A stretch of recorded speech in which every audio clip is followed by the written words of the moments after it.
अमरावती महानगरपालिका निवडणुकीकरिता आज मतदान प्रक्रिया सुरू असून आमदार रवी राणा यांनी सायकलने जाऊन आपला मतदानाचा हक्क बजावलाय। निवासस्थानापासून थेट मतदान केंद्रापर्यंत त्यांनी सायकलने प्रवास केलाय। यावेळी त्यांनी प्रदूषण मुक्त शहराच्या दिशेने ही एक सकारात्मक वाटचाल असल्याचे सांगितले। आमदार रवी राणा व त्यांच्या पत्नी खासदार नवनीत राणा यांनी प्रभाग क्रमांक 18 मधील श्रीराम प्राथमिक शाळेतील मतदान केंद्रावर जाऊन मतदान केलेत। नागरिकांनी मोठ्या संख्येने मतदान प्रक्रियेत सहभागी व्हावेत असे आवाहनही त्यांनी यावेळी केलेत।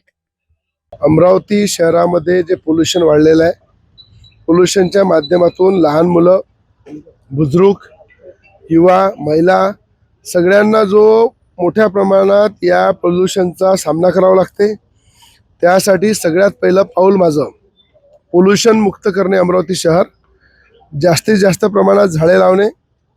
अमरावती शहरामध्ये मोठा सायकल ट्रॅक मी निर्माण करील, जेणेकरून जास्तीत जास्त लोकांनी सायकलचा वापर केला पाहिजे। सायकल ट्रॅकच्या माध्यमातून त्यांनी रोज ते सायकल चालवली पाहिजे आणि जेवढ्या मोठ्या प्रमाणात पोल्युशनच्या गाड्या, मोठ्या धूळ जे फेकतात त्या धूळवाल्या गाड्या कमी करणे, धुळीच्या माध्यमातून होणारं शहराचं नुकसान, जनतेचं होणारं आरोग्य, खराब होणारं आरोग्य, याच्यासाठी पोल्युशन मुक्त करणे आणि जास्तीत जास्त झाडं शहरामध्ये लावणे हे सगळ्यात पहिलं विकासाचं पाऊल अमरावती शहराचं माझं राहणार आहे। विकासाची ब्ल्यूप्रिंट माझ्याजवळ तयार आहे।